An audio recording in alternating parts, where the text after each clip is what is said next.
नमस्कार दोस्तों, स्वागत है आपका आरके क्लासेस में। दोस्तों, आज की क्लास में हम लोग आरबीआई के बारे में पढ़ेंगे और ये केवल वनडे एग्ज़ाम के लिए है। यदि आप वनडे एग्ज़ाम की तैयारी कर रहे हैं तो उसमें निश्चित ही आपको काफ़ी लाभ मिलेगा।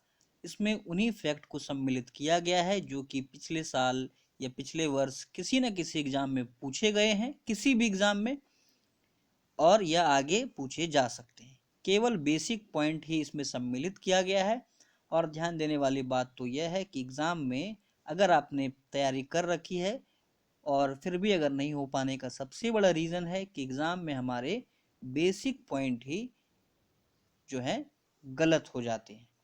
ठीक है, तो बेसिक पॉइंट को आप ज़रूर ध्यान में रखें। इसके अलावा यदि आप इस चैनल पर नए हैं तो चैनल को एक बार ऐसे सब्सक्राइब कर लें। इससे पहले के लेक्चर में हम लोगों ने जो है भारतीय मुद्रा प्रणाली के बारे में पढ़ा था। अगर आपने उसे नहीं देखा है तो उसे ज़रूर जाकर देख लें, क्योंकि यहाँ पर एक आई बटन आता है, वो लगाना मुझे नहीं आता है। ठीक है, तो चलिए शुरू करते हैं आरबीआई के बारे में। तो आरबीआई के बारे में हम लोग जानते हैं, कहता है कि आरबीआई जो है भारत का केंद्रीय बैंक है। हम सभी को पता है आरबीआई हमारा जो है केंद्रीय बैंक या सेंट्रल बैंक है।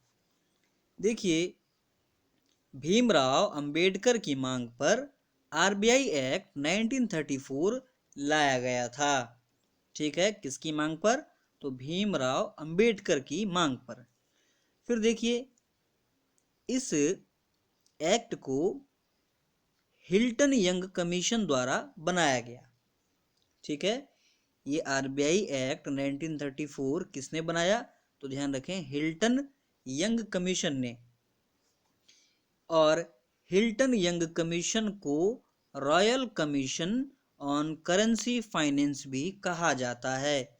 एग्जाम में आपसे पूछेगा कि रॉयल कमीशन किसे कहा जाता है, तो ध्यान रखना है। अब देखिए, ये जो हिल्टन यंग कमीशन है ये 1926 को गठित हुआ था, हिल्टन यंग कमीशन।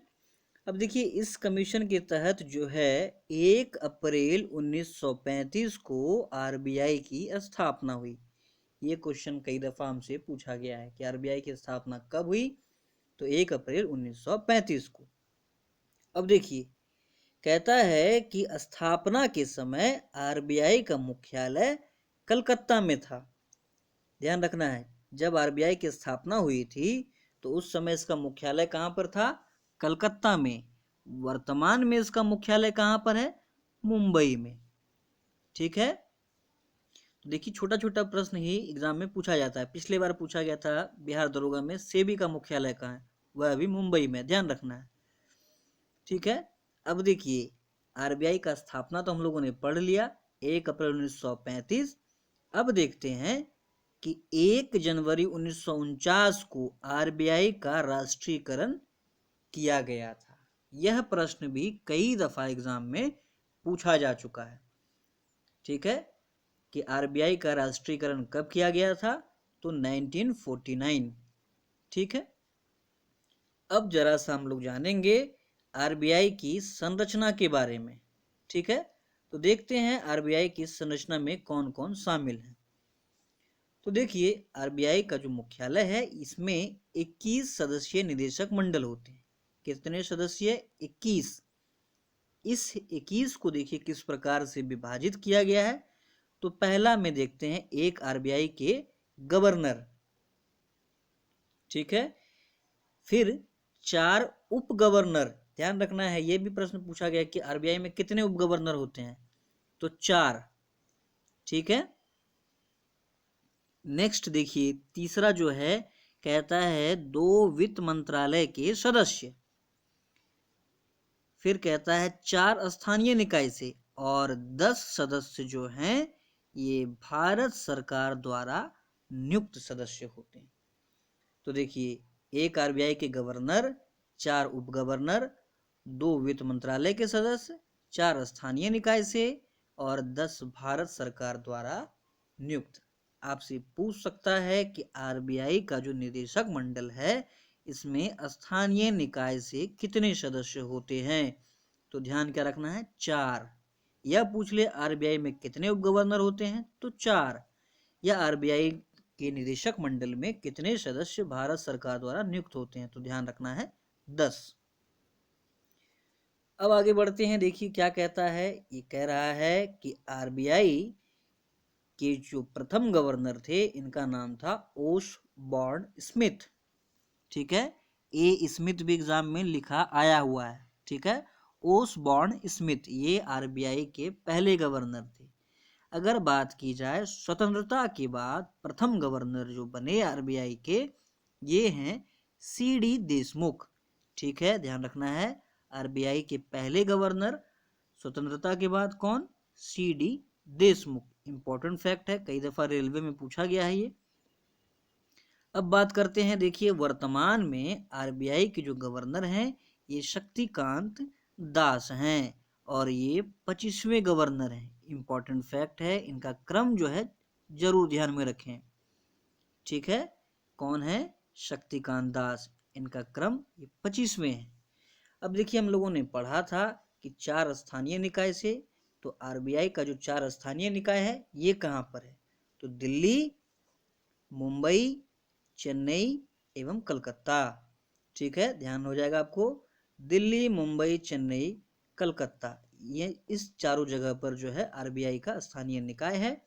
अब देखिए इन सभी में जो है 5 सदस्यीय निदेशक मंडल होते हैं, जिसकी नियुक्ति जो है कौन करता है, तो भारत सरकार के द्वारा ये नियुक्ति की जाती है। ठीक है, अब देखते हैं, ये आप देखिए यहाँ पर आपसे पूछ सकता है कि निम्न में से आरबीआई का स्थानीय निकाय किस जगह पर जो है नहीं है, तो उसे भी आपको ध्यान में रखना है। दिल्ली में है, मुंबई में है, चेन्नई में है, कलकत्ता में। ठीक है, अब देखते हैं आरबीआई का प्रमुख क्या क्या काम है। तो देखिए आरबीआई जो है ये सरकार का बैंक है और वे एक वित्तीय सलाहकार की भूमिका भी यह अदा करता है। ठीक है, इसी क्रम में यह क्या करता है, तो देखिए सरकार को ऋण सुविधा देता है, सरकार को अर्थव्यवस्था संबंधी सलाह देना भी आरबीआई का कार्य है। और ये इंपॉर्टेंट ध्यान रखें, आईएमएफ में सरकार का प्रतिनिधित्व करता है। ध्यान रखें, आईएमएफ में जो गवर्नर की भूमिका में होते हैं ये होते हैं वित्त मंत्री। ठीक है, जबकि आरबीआई के जो गवर्नर होते हैं वो आईएमएफ में उप गवर्नर की भूमिका में होते हैं, ये ध्यान रखना है। ठीक है, आगे बढ़ते हैं। अब देखिए आरबीआई को जो है बैंकों का बैंक भी कहा जाता है, क्योंकि ये केंद्रीय बैंक है। देखिए बैंकों को ऋण सुविधा उपलब्ध कराना आरबीआई का प्रमुख कार्य है। अब देखिए कहता है कि बैंक की 5 लाख रुपए तक की जमा पर जो है बीमा सुविधा उपलब्ध कराई गई। पहले इसका जो वैल्यू था ये 1 लाख था, इसे बढ़ा करके 5 लाख कर दिया गया। और ये कब किया गया, तो 20-21 के बजट में इसे बढ़ाया गया, 1 लाख से 5 लाख कर दिया गया। यह प्रश्न जो है आपका एसएससी में इस बार जो हुआ था उसमें पूछा गया था। ठीक है, उसके अलावा अगर बात करें तो आरबीआई देखिए ये बैंक में जमाओं का संरक्षक भी है। ठीक है, अब देखते हैं नोट प्रिंट करने का आरबीआई का कार्य। देखिए आरबीआई एक्ट 1934 के अनुसार 2 रुपए से लेकर के 10,000 रुपए तक के नोट को छापने का आरबीआई को अधिकार है। यही बात हम लोगों ने भारतीय मुद्रा प्रणाली में भी पढ़ी थी। अब देखिए वर्तमान में जो है 2 रुपए से 2,000 रुपए तक के नोट छापे जाते हैं। अब देखिए ये सारा चीज हम लोगों ने पिछले लेक्चर में कर लिया था। अगर आपको पता है तो आप एक क्रम से ये जरूर लिख कर बताएं कि 2000 के नोट में, 500 के नोट में, 200 के नोट में, 100 के, 50 के, 20 के, 10 के किस किस का चित्र बना है। अगर आपको आता है तो एक बार आप कमेंट जरूर करें और रिवाइज करें। फिर देखिए ये इंपॉर्टेंट है, अगला जो लाइन है ये इंपॉर्टेंट क्या कहता है कि नोट छापने हेतु न्यूनतम आरक्षित प्रणाली का प्रयोग किया जाता है? ये एक ऐसा प्रश्न है जो कि हजारों बार एग्जाम में पूछा जा चुका है। अब ये न्यूनतम आरक्षित प्रणाली क्या है? तो देखिए, ये है 200 करोड़ की पूंजी की आवश्यकता होती है। इसमें भी देखिए बटा हुआ है, किस प्रकार से 200 करोड़ का पूंजी होगा। तो यहाँ ध्यान रखिए, 85 करोड़ विदेशी मुद्रा और 115 करोड़ गोल्ड, ये जो है होनी चाहिए, है ना, जिसे हम लोग रिजर्व कहते हैं। तो आरबीआई नोट छापने में किस प्रणाली का प्रयोग करती है? न्यूनतम आरक्षित प्रणाली का। अब आपसे सवाल पूछ लेगा कि न्यूनतम आरक्षित प्रणाली में विदेशी मुद्रा का कितना मान होता है? तो 85 करोड़, या पूछ ले गोल्ड पूंजी जो है ये कितना होता है? 115 करोड़। अब देखिए, विदेशी मुद्रा भंडार का जो संरक्षक है फॉरेक्स रिजर्व, इसमें क्या शामिल है? तो एसडीआर इसमें शामिल है, ठीक है, गोल्ड और विदेशी मुद्रा। ये एसडीआर से देखिए कई सारा प्रश्न बनता है। सबसे पहले एसडीआर का पूरा नाम हम लोग जानेंगे, इसका नाम है स्पेशल ड्राइंग राइट्स, ठीक है। एसडीआर को ही कागजी स्वर्ण कहा जाता है, इसे आप जरूर से इस तरह से स्टार लगा लें। कागजी स्वर्ण किसे कहते हैं? एसडीआर को। और ये भी ध्यान रखें कि एसडीआर को तय कौन करता है? तो एसडीआर जो है ये आईएमएफ के द्वारा तय किया जाता है। ये सारा इंपॉर्टेंट फैक्ट है, ठीक है। न्यूनतम आरक्षित प्रणाली, कागजी स्वर्ण किसे कहते हैं, एसडीआर का पूरा नाम, एनपीआर का पूरा नाम, एनपीए का पूरा नाम, बेसिक बेसिक चीज जो है ध्यान में हमें रखना चाहिए।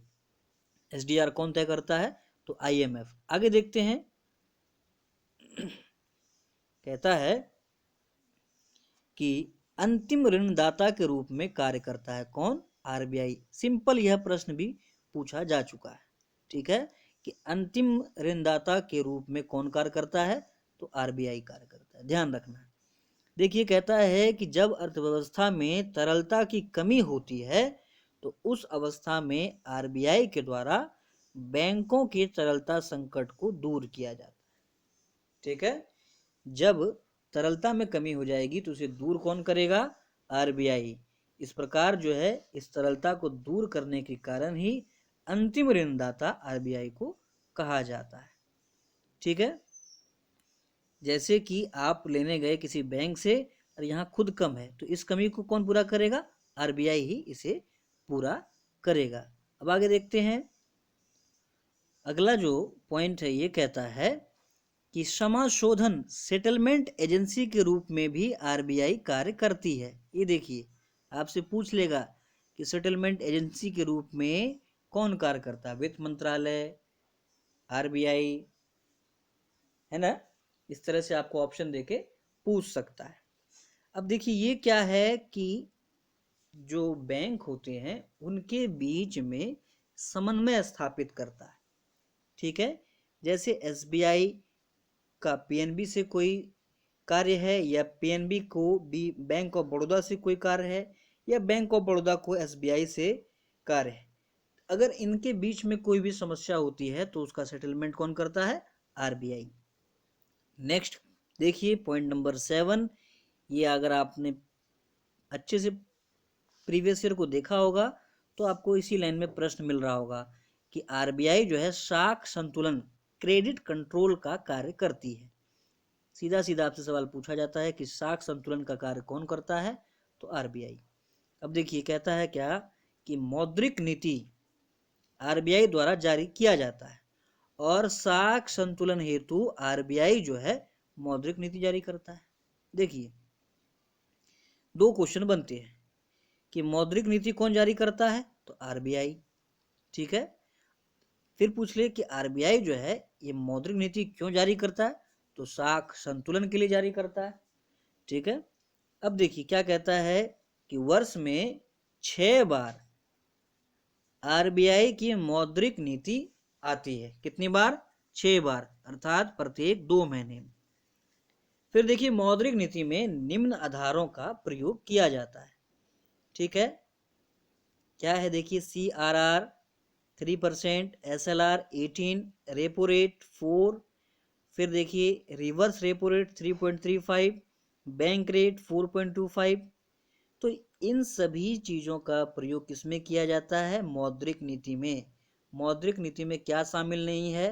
तो जरूर ध्यान रखें, क्या क्या शामिल है ये जरूर ध्यान में रखें। फिर देखिए क्या कहता है, आरबीआई के गवर्नर की अधिकतम नियुक्ति 5 साल तक के लिए हो सकती है और न्यूनतम 1 दिन भी। ठीक है, तो ये आरबीआई से संबंधित जो भी महत्वपूर्ण फैक्ट था उसे हम लोगों ने देखा। उम्मीद है आपको सारी बातें समझ में आई होगी। इसमें जो भी इम्पोर्टेंट पॉइंट थे उसे आप अच्छे से लिख लें। इसका पीडीएफ आपको टेलीग्राम पर मिल जाएगा। वीडियो अगर आपको अच्छा लगा तो इसे लाइक और शेयर जरूर करें। धन्यवाद।